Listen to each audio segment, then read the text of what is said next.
தேசம் பாரத் நேயர்களுக்கு அன்பு வணக்கம். பரபரப்பான தமிழக அரசியல் சூழ்நிலையில் இன்று நம்முடன் இணைகிறார் பாரதிய ஜனதா கட்சியினுடைய பிரச்சார பிரிவு மாநில செயலர் ஓமாம்புலி ஜெயராமன் அவர்கள். வணக்கம் திரு ஓமாம்புலி ஜெயராமன், நலமாக இருக்கிறீர்களா? திராவிட மாடல் ஆட்சி இருந்தும் ஏதோ ஓடிட்டு இருக்கு காலம்.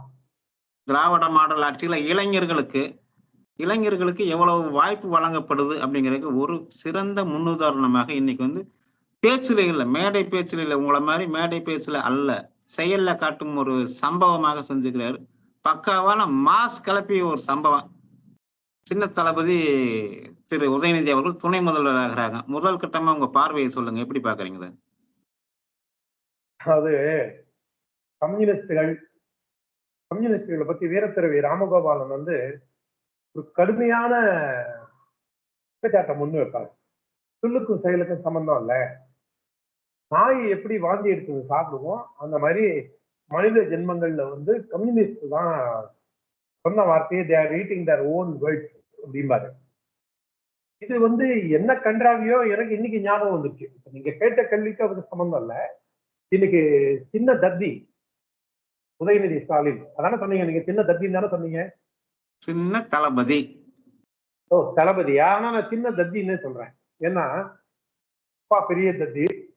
நான் ஏற்கனவே பல்வேறு மேடைகள்ல பல்வேறு மீடியாக்கள்ல சொன்னதை திரும்பியும் சொல்றேன். டாக்டர் மகன் நோயாளி, வாத்தியார் மகன் மக்கு, போலீஸ்கார மகன் திருட்டு பய அப்படிங்கிற கதையா ஒரு பக்கமா நினைவாற்றலோட பேசக்கூடிய முதுபெரும் அரசியல்வாதி, நல்ல நகைச்சுவை உணர்வு மிக்கவர், 3ஆம் கிளாஸ் படிச்சிருந்தா கூட தன்னுடைய அறிவை வளர்த்து கொண்ட, அது நல்ல அறிவா கெட்ட அறிவா, அதை நெகட்டிவா பயன்படுத்தினாரா பாசிட்டிவா பயன்படுத்தினாரா அதுக்குள்ள போக வேண்டாம். நம்ம ஆட்களே அப்புறம் என்ன விழுந்து பிராண்டுவாங்க, நீ யாரு கருணாநிதியை பாராட்ட அப்படிம்பாங்க. ஆனா இருந்தாலும் அவருக்குன்னு பல சிறப்பம்சங்கள் இருந்தது. ஆனா அவருடைய மகனா இருக்கக்கூடிய ஸ்டாலின் அவர்கள் இப்போ ஒரு 10 செகண்ட் ஒரு வீடியோ பார்த்தேன். உங்க ஆட்சி மாற்றம், உங்க இதுல மந்திரி சபையில மாற்றம் எப்போது அப்படின்னு கேட்கறதுக்கு 10 செகண்ட், அதுவும் ஒரு பேப்பரை பார்த்து பதில தேடி பிடிச்சு ஏற்கனவே செட்டப் பண்ணியிருக்காங்க. ஒரு வீடியோ நான் பார்த்ததுல அதுல நான் நேரம் வரும்போது சொல்றேன், கூடிய விரைவில் இருக்கும்னு அந்த பதில சொல்றதுக்கே அவர் மேலையும் கையும் பாக்குறாரு கேள்வித்தாள்ல.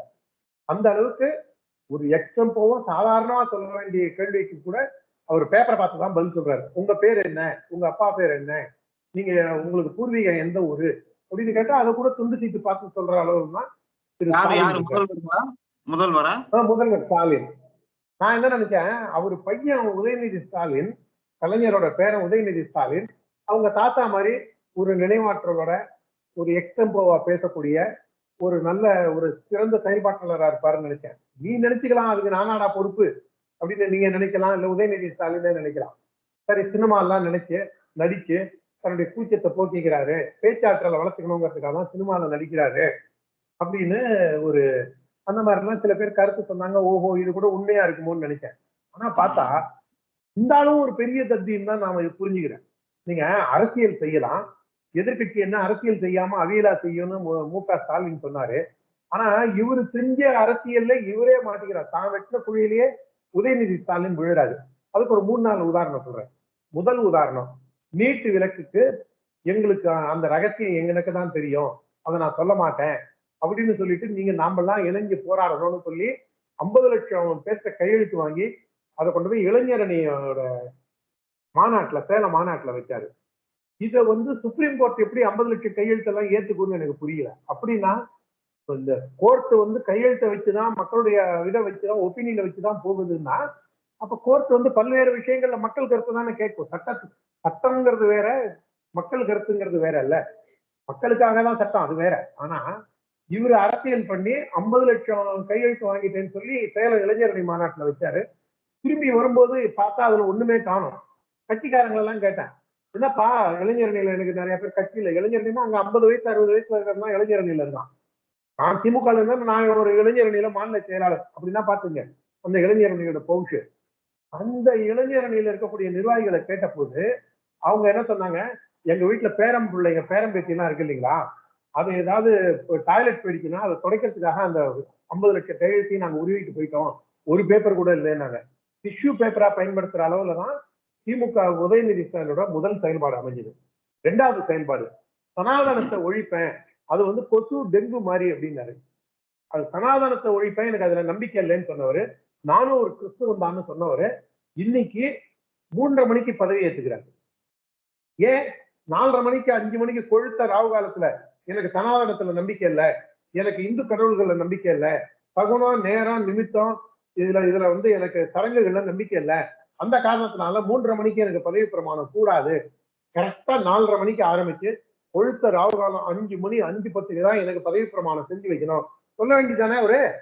அவர்தான் பெரிய பகுத்தறிவு பகலவன், பெரியாரின் குஞ்சாச்சு அவரு, சொல்லலாம்ல அவரு, ஏன் சொல்லல? ஏன் 3:30 மணிக்கு பதவி பிரமாணம் ஏத்துக்கிறாரு? அதனாலதான் சொல்றேன், வீரத்துறவி ராமகோபாலன் கமெண்ட் ஒருவேளை இதை ஒட்டிதான் ஞாபகம் வந்ததுன்னு நீங்க நினைச்சீங்கன்னா அதுக்கு நான் பொறுப்பு இல்ல அன்பு சகோதரரே. இது 2வது சர்க்கிள். 3வது சர்க்கிள், திரு உதயநிதி ஸ்டாலின் அவர்களுடைய தாயார் திரு துர்கா அம்மையார் மிகவும் ஆன்மீக நம்பிக்கை உள்ளவர், பல கோவில்கள் அன்றாடங்களும் சென்று வழிபடுகிறார். அவருடைய யோசனையாக கூட இருக்கலாம் அல்லவா? அப்ப மீதி பேருக்கு யோஜனை இருக்கு இல்லையா? தமிழ்நாட்டுல 8 கோடி மக்கள்ல 7 கோடி மக்கள் ஆன்மீக நம்பிக்கை உள்ளவான். பிடிஆர் பழனிவேல் தியாகராஜனே என்ன சொல்லியிருக்காரு?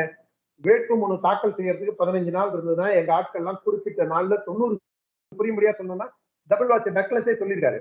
அப்ப 90% மக்களுக்கு இந்த நம்பிக்கை இருக்கும்போது அந்த நம்பிக்கையை நீயே கொச்சப்படுத்துற? ஈவே ராமசாமியோட கொள்கையை முற்றும் அப்படியே அச்சு அசகாமல் ஃபாலோ பண்றவங்க யாராவது இருந்தாங்கன்னா நீங்க சொல்லுங்க. ஒத்தரால விட முடியாது.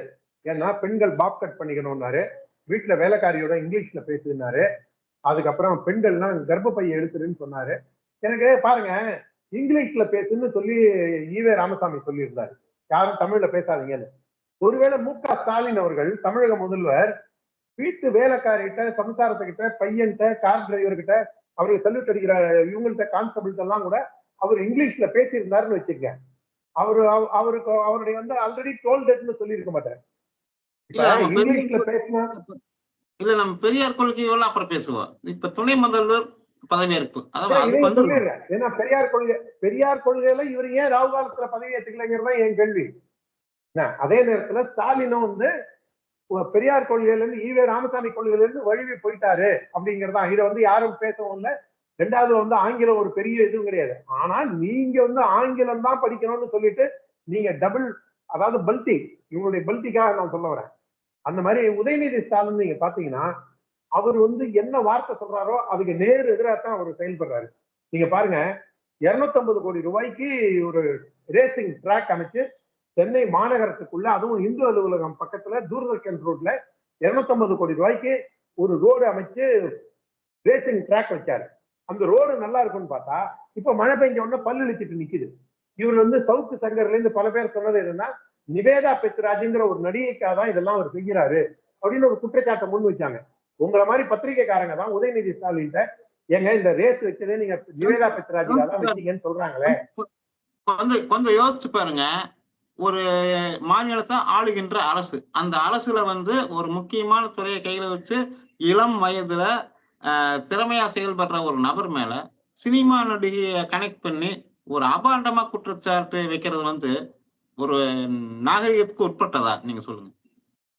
நாகரிகத்துக்கும் திமுக சம்பந்தமே கிடையாதுங்க. மைசூர் பாக்கும் மைசூருக்கு என்ன சம்பந்தமோ, மைசூர் போண்டாக்கும் மைசூருக்கு என்ன சம்பந்தமோ, அண்ணாமலையை பேசாத பேச்சாங்க அவங்க. மது ரோட்ல ஆட்டு கழுத்துல அண்ணாமலைன்னு பேரை மாட்டி வெட்டி தன்னோட குரூரத்தை, அவங்க ரத்த வெறிய தடிச்சுக்கிட்ட ரத்த காட்டேரி மாதிரி பிஹேவ் பண்ண காட்டுமிராண்டி கும்பலுங்க அவங்க. அவங்களுக்கு என்னங்க நாகரிகம் வேண்டி கிடக்கு அவங்களுக்கு? அவங்க நாகரிகமா பேசுனாங்கன்னா நாம நாகரிகமா பதில் சொல்லாங்க. யாருக்கு என்ன மொழி புரியுமோ அவங்களுக்கு அந்த மொழியில தாங்க பதில் சொல்ல முடியும். நாகரிகங்கிற போர்வேல வந்து நாம வந்து ஐயோ அப்படின்னா கக்கூஸ் நாறுது, சாக்கடை அரைச்சிக்கிட்டு நாறுது, நீங்க அந்த நாட்டம் போனோம்னா அதுக்குள்ள இறங்கிதான் நீங்க கிளீன் பண்ண முடியும். இறங்கினதுக்கு அப்புறம் ஐயோ சாக்கடை நாட்டம் வருதுன்னா வரும். திமுகவை டீல் பண்ணும்போது தரக்குறைவான வார்த்தைகள் வரும். ஏன்னா அதுக்குன்னே அவங்க அத்தாரிட்டி, அவங்க யூனிவர்சிட்டி. இந்த தரக்குறைவான வார்த்தைகளுக்கு, மற்றகமான பேச்சுக்களுக்கு, அறிவுறுப்பான ஆபாசமான இரட்டை அர்த்த இடுப்புக்கு கீழே தான் திமுகவோட சிந்தனையே இருக்கும்.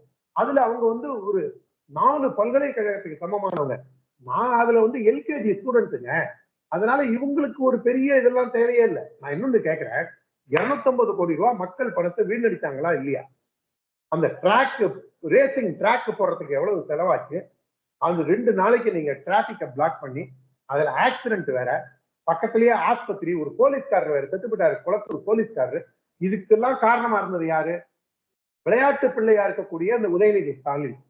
அதனாலதான் வந்து இந்த கேள்வியை நீங்க வந்து ஒரு நடிகையோட ஒப்பிட்டு பேசலாமா அப்படின்னு நீங்க வந்து மூத்த பத்திரிகையாளர் மணியில ஆரம்பிச்சு இப்ப 2 குண்டர் சட்டத்தை உடைச்சிட்டு வெளில வந்திருக்காரு பாருங்க, அவரு சவுக்கு சங்கர். எனக்கு அவர் கருத்தெல்லாம் சவுக்கு சங்கர் பெரிய மரியாதை கிடையாது, உடன்பாடு கிடையாது. ஆனாலும் சில விஷயங்களை அவர் எடுத்து வைக்கிறது சரியான வார்த்தை. ஏன்னா அவர் 1 வருஷம் முன்னாடியே சொன்னாரு, நிவேதா பெத்ராஜிகா தான் இவரு ரேசிங் ட்ராக் போட்டு கார் ரேஸ் நடத்த போறாருன்னு 1 வருஷம் முன்னாடி சொன்னாருங்க. அவர் சொன்னது நடந்ததா இல்லையாங்க? நான் என்ன கேட்கிறேன், இவர் வந்து மக்களுக்காக இருக்காரா, இல்ல இவர் வந்து திரும்பவும் சந்தானத்துக்கு துணை நடிகர்னு என்ன நினைச்சிட்டு இருக்காங்க? மெயின் கேரக்டரா சந்தானம் இருப்பாரு, சந்தானத்துக்கு துணை நடிகரா நடிச்சவர் தான் உதயநிதி ஸ்டாலின். இன்னும் அவருக்கு அந்த விளையாட்டு பிள்ளை விடலை தனம் இன்னும் மனசை விட்டே போலன்னு நினைக்கிறேன். தன்னை வந்து ஒரு மைனரா நினைச்சுக்கிட்டே அவர் வந்து ஆட்சி அதிகாரத்துல இருக்க கூடாதுங்க. அந்த காலத்துல அவர் வந்து திரைக்கலைஞரா இருந்தாரு, ஓகேங்களா? மறுபடியும் இப்ப நம்ம பேச வேண்டிய அவசியம் இல்லை. சற்று நேரத்துக்கு முன்னாடி கூட உங்களுடைய கட்சியினுடைய தேசிய மகளிர் அணி தலைவி வானதி சீனிவாசன் பேசுறப்ப, ஏன் துரைமுருகனுக்கு துணை முதல்வர் பதவி கொடுக்க கூடாதா? அன்பில் மகேஷ் பையாமொழி சட்டசபையில வந்து நல்லா பேசுறாரு, அவருக்கு துணை முதல்வர் பொறுப்பு கொடுக்குறாரா, இளைஞருக்கு கொடுக்கணும்னு ஒரு யோசனை இருந்துச்சுன்னா அவங்களுக்கு கொடுக்கக்கூடாதான்னு சொல்றாங்க. ஏன் இவர் வந்து எவ்வளவு விஷயம் செஞ்சுக்கிறார். ஒரு மூத்த அரசியல் பார்வையாளர், சமூக நீதிக்காக போராடினவர். இப்போ ஒரு பேட்டி பார்த்தேன், கி வீரமணி ஆசிரியர் அவர்கள். அவர் சொல்றாரு, தேர்தல்ல வந்து தீவிரமா களப்பணியாற்றினார் உதயநிதி, அவர் அதனால அவருக்கு கிடைச்சிருக்க அவருடைய திறமைக்கு கிடைத்த ஒரு வெகுமதி அப்படிங்கிற மாதிரி பொருள்படும்படி அவர் பேசிக்கிறார். அதுதான் பக்குவம்ங்கிறது. நீங்க வந்து இப்ப வீரமணின்னு சொன்னதை வந்து மூக்க அழகிரி பையன் ஓசி சோறுன்னு சொன்னாரு, அவர் தானே சொல்றீங்க? ஒரு இதெல்லாம் வந்து அவருடைய வயது என்ன, அனுபவம் என்ன, அரசியல் ஆற்றல் என்ன? ஏங்க மோடியோட வயசு என்னங்க? நிர்மலா சீதாராமனோட வயசு என்னங்க? இந்த விடலை பையன் உதயநிதி ஸ்டாலின் என்னங்க பேச்சு பேசுறாரு? அதெல்லாம் வந்து மோடியோட வயசும் நிர்மலா சீதாராமனோட வயசும் அனுபவமும் அறிவும் ஆற்றலும் பொது வாழ்க்கையோட தியாகமும் அதெல்லாம் வந்து கன்சிடரேஷனுக்கு வராது, அதெல்லாம் கணக்கில் எடுத்துக்கொள்ளப்படாது. 2019 கட்சியில சேர்ந்து 2019 இளைஞரணி மாநில அமைப்பாளராகி 2021 சட்டமன்ற தேர்தலில் நின்று ஜெயிச்சு வந்துட்டு 2022 அமைச்சராயிட்டு 2024 துணை முதல்வர். ராக்கெட் வேகம். இந்த கோவை செழியன்னு ஒருத்தர் திருவிடைமருதூர் சட்டமன்ற தொகுதி, எங்க பக்கத்து சட்டமன்ற தொகுதி, திருவிடைமருதூர் செழியன் வந்து அவரு டாக்டரேட் படிச்சவருங்க, அவர் பிஹெச்டி. அவரு வந்து மிகச்சிறந்த சொற்பொழிவாளர், நல்ல சிந்தனையாளர். எனக்கு என்னன்னா எனக்கு புரியல, அவர் வந்து கல்வித்துறையில அவர் கொண்டு வந்திருக்கலாம். நீங்க நல்ல ஒரு எக்ஸலன்ட் திங்கர். அவரை கொண்டு போய் நீங்க சம்பந்தமே இல்லாம கொண்டு போய் ஒரு உப்பு தப்பு இல்லாத துறையில கொடுக்குறீங்க. துரைமுருகன் 60 வருஷமா அரசியல் இருக்காரு, தொடர்ந்து 11 முறை சட்டமன்றத்துல ஜெயிச்சு வந்திருக்காரு. நீங்க நல்ல கலப்பணி ஆக்குறாருன்னா அப்ப ஓசிக்கு ஒரு வீரமணி என்ன சொல்றாரு, துரைமுருகன் வந்து உதயநிதி ஸ்டாலின் அளவுக்கு வேலை செய்யலன்னு சொல்றாரா? அப்ப ஒப்பீட்டு அளவுல நீங்க பார்க்கும்போது அதெல்லாம் அதை தாண்டி நான் இன்னொன்னு சொல்றேன், இவங்க எல்லாத்துக்கும் பிடிச்சிட்டு தொங்குவாங்கல்ல, நீ அன்னைக்கு அதை சொன்னியே, நீ அன்னைக்கு அதை சொன்னியே, என்னாச்சு என்னாச்சு என்னாச்சு அப்படின்னு இருப்பாங்கல்ல. நான் என்ன கேட்கிறேன், இதே உதயநிதி ஸ்டாலின் என்ன சொல்றாரு, நீங்க வந்து எங்க கட்சியில வந்து எவ்வளவோ சீனியர்லாம் இருக்காங்க, எனக்கு அரசியல் ஆசையெல்லாம் இல்ல, நான் வந்து அரசியலுக்குலாம் நான் வரமாட்டேன் அப்படின்னு சொல்லிட்டு அதுக்கப்புறம் நீங்க வந்து எம்எல்ஏ வருவீங்களா, அமைச்சர் ஆவீங்களா, சிஎம் ஆவீங்களான்னு அடுத்த ஒரு கொஞ்சம் வருஷம் கழிச்சு வேற ஒரு இன்டர்வியூல கேட்கும்போது அவரு என்ன சொல்றாரு, இல்ல இல்ல எவ்வளவோ சீனியர்ஸ் எல்லாம் இருக்காங்க. அப்ப எது உண்மை? அன்னைக்கு சொன்னது உண்மையா, இன்னைக்கு சொல்றது உண்மையா, எது பொய்? அப்ப அன்னைக்கு சொன்னதுதான் பொய். கட்சி கட்டுப்பாடுன்னு ஒண்ணு இருக்குது. அதாவது இப்ப ஆர்எஸ்எஸ் உடைய பிரச்சாரகராக இருந்தவர் தான் இன்னைக்கு பிரதமராக திரு நரேந்திர மோடி அவர்கள். திடீர்னு அவர் வந்து சிஎம் ஆகலையா, அமைப்பினுடைய சட்டத்திட்டங்களுக்கு உட்பட்டு தான் வந்து அமைப்புல தொண்டன் முதல் அனைவருமே பயணிக்கணுங்கிறது உங்களுக்கு தெரிஞ்சிருக்கு. நீங்க கேட்கறது கரெக்ட். மோடி வந்து வாஜ்பாய்க்கோ அத்வானிக்கோ பையனா, முரளிமனோகர் ஜோஷிக்கு பையனா? பாரத் அரசியல் இங்க வருது. நான் என்ன சொல்றேன், திமுக சங்கரமடம் அல்ல அப்படின்னு முன்னாள் முதல்வர் கருணாநிதி பல்வேறு காலகட்டங்கள்ல கிண்டல் அடிச்சிருக்காரு.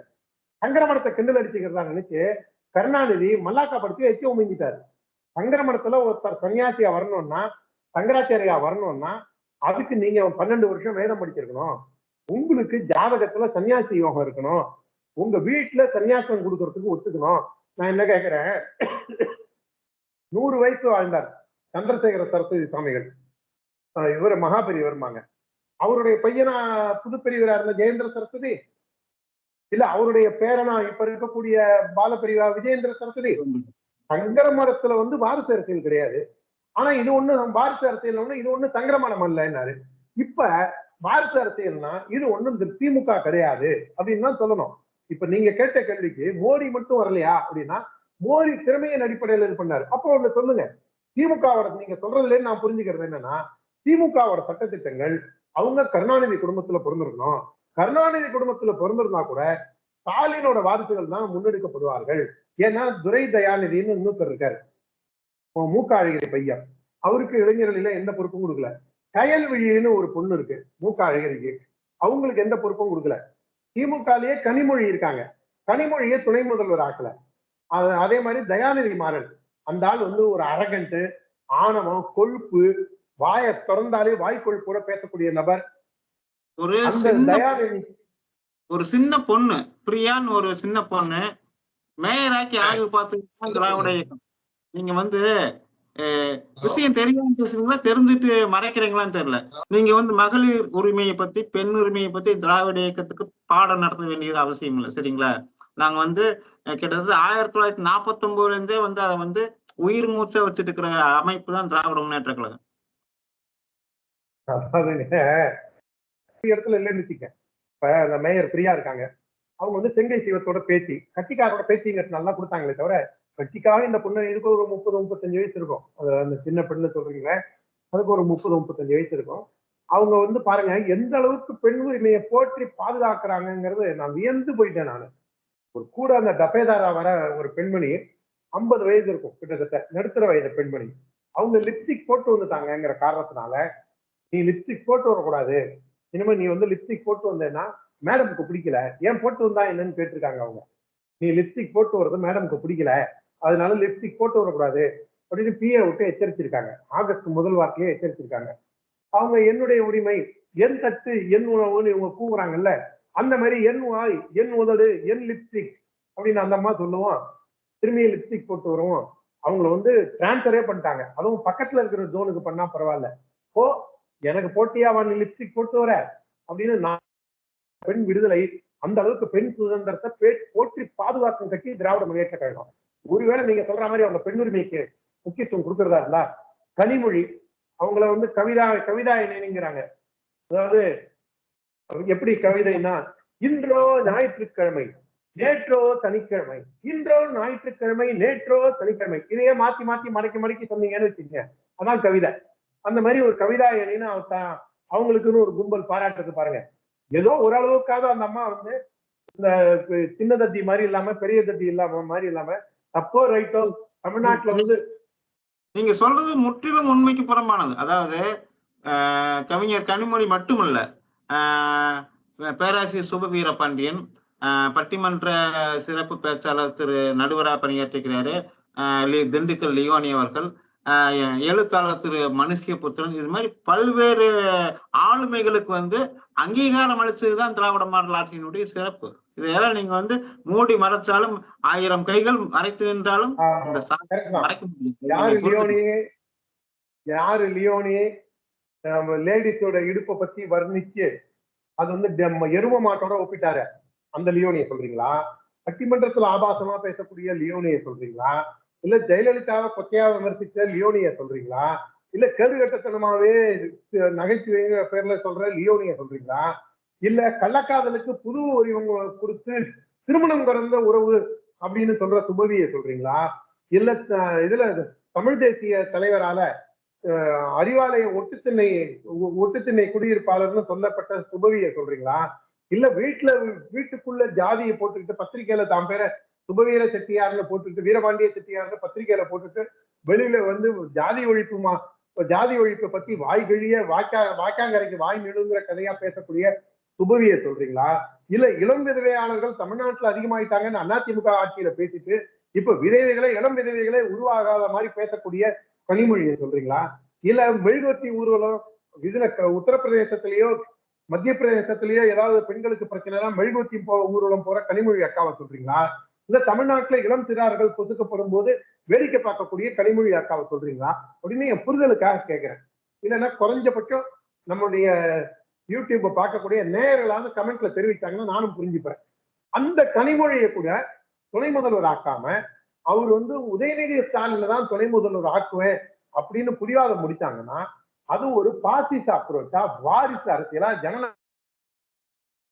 ஆனா நீங்க சொல்ற இது எல்லாமே உண்மையாக இருந்தால், ஒருவேளை உண்மையாக இருக்குமானால், தமிழகத்துல இத்தனை மீடியாக்கள் இருக்குது, எத்தனை மீடியாக்கள் இருக்குது, எத்தனை முதிர்ச்சி பெற்ற அனுபவம் வாய்ந்த பத்திரிகையாளர்கள், செய்தி ஆசிரியர்கள் இருக்கிறாங்க. யாராவது ஒருத்தராவது திமுகவை பார்த்து வாரிசு அரசியல் நடத்துது, வாரிசு அரசியல் பண்ணுது அப்படின்னு சொல்லியிருப்பாங்கல்ல. ஆனா உண்மை என்ன? 1949 இருந்து திமுக அப்படிங்கிற ஒரு ஆலமரம் போன்ற ஒரு கட்சியை, சமூக நீதிக்காக போராட்ட ஒரு இயக்கத்தை ஒரு குடும்பம் தன்னைத்தானே அர்ப்பணித்துக் கொண்டு மெழுகுவர்த்தி போல சமுதாயத்துக்காக பாடுபடுதுங்கிறது உண்மை. அந்த உண்மைக்காகத்தான் மீடியாக்கள் அதை பேசல. இதுதான் உண்மை.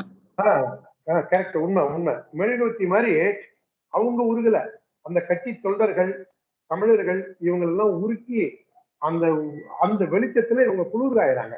அந்த நெருப்புல குளிர்காயறது கருணாநிதி குடும்பம். இது முதல்ல. ரெண்டாவது நீங்க பாத்தீங்கன்னா, நீங்க இந்த மீடியாக்கள்னு சொன்னீங்கல்ல, ஐயோ பாவம், நீங்க இப்பதான் வேற்று கிரகத்துல இருந்து வந்திருக்கீங்களோன்னு எனக்கு தோணுது. நீங்க ஒரு டெவில்ஸ் அட்வொகேட்டா இருந்து இந்த மீடியாவை பத்தி என்கிட்ட இந்த கேள்வி வாங்கணுங்கிறத நான் புரிஞ்சுக்கிறேன். ஏன்னா நேயர்கள் உங்களை வன்மமா திட்டக்கூடாதுங்கிற ஒரு காரணத்தினால உங்களை பாதுகாக்க வேண்டிய கடமையே எனக்கு இருக்குங்கிறதுனால பதில் சொல்றேன். இந்த மீடியாக்கள்லாம் திமுக காலில் உழுந்து கிடக்குது. விசா காலத்துல அத்வானி அவர்கள் இந்த பிரிண்ட் மீடியாவை பத்தி அப்ப சொன்னாரு. they were asked to crawl, they were asked to kneel, but they were crawling அப்படின்னாரு. முட்டி போட்டு நில்லு அப்படின்னு இந்திரா காந்தி சொன்ன போது நெடுஞ்சான்கடைய காலில் உழுந்து கிடந்தாங்க இந்த பத்திரிகாரங்கள்லாம் அப்படின்னு அத்வானி சொல்லுவாரு.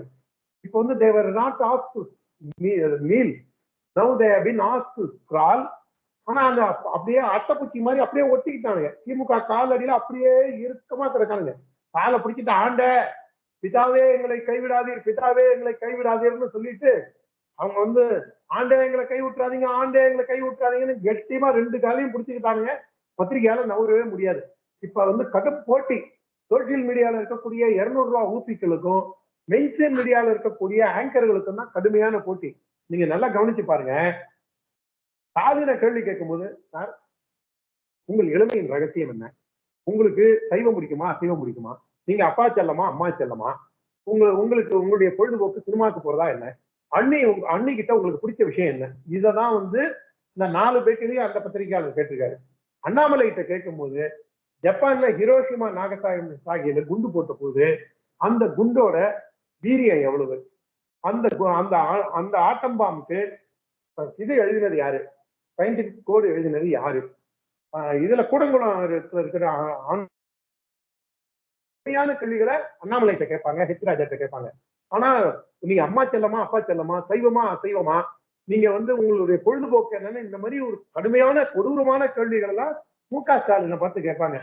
அப்பேற்பட்ட பத்திரிகைக்காரங்க இவங்களுக்கு எல்லாம் சூடு சொரணை இருந்தா இந்நேரம் ஒரு 10 பேரை, திமுகலயே 10 பேரை கேள்வி கேட்டு குறைஞ்சபட்ச ஸ்டாலினை எங்க டோல்டரை பத்தி ஏங்க இப்படி டோல்டர்னு சொல்லி மானத்தை வாங்குறீங்க, இருமொழி கொள்கை ஒன்ன நீங்க கூட நினைக்கலாம். அது என்னங்க ஆங்கிலம் தெரியாத குத்தமானு? ஆங்கிலம் தெரியாத குத்தமே இல்லை. நான் என்ன சொல்றேன், இருமொழி கொள்கை போருன்னு சொல்லிட்டு உங்களுக்கு தமிழ்லையும் பேச தெரியல, அதுக்கும் துண்டு சீட்டு பார்த்து பேசுறீங்க, ஆங்கிலத்திலையும் பேச தெரியல. உங்களுக்கு அப்ப என்னதான் தெரியும்? அப்பா பேரை வச்சு குளிர்காயத்துக்கு மட்டும்தான் தெரியுமா? அதனால்தான் நான் சொல்றேன், இதை எந்த ஸ்டாலின் கேள்வி கேட்க போறது இல்லை. திமுகவோட ராங் பீச்ல அவங்களுடைய தப்பான ஆட்சி நிர்வாகத்தை பத்தி, அவங்களுடைய ஜனநாயக விரோத எதேச்சதிகார செயல்களை பத்தி ஒரே ஒரு கேள்வி ஏதாவது ஒரு மீடியா எழுப்பியிருக்குமா கேளுங்க. இவ்வளவு அராஜக நாட்டுல நடக்குது. கள்ளச்சாராயம், கஞ்சா, இளம் பெண்களுக்கு மேல, அதுவும் சிறுமிகள் மேல செக்ஸ் அபியூஸ், இந்த மாதிரி தொடர்ந்து பல்வேறு நிகழ்வுகள் தொடர்ந்து நடந்துகிட்டே இருக்கு.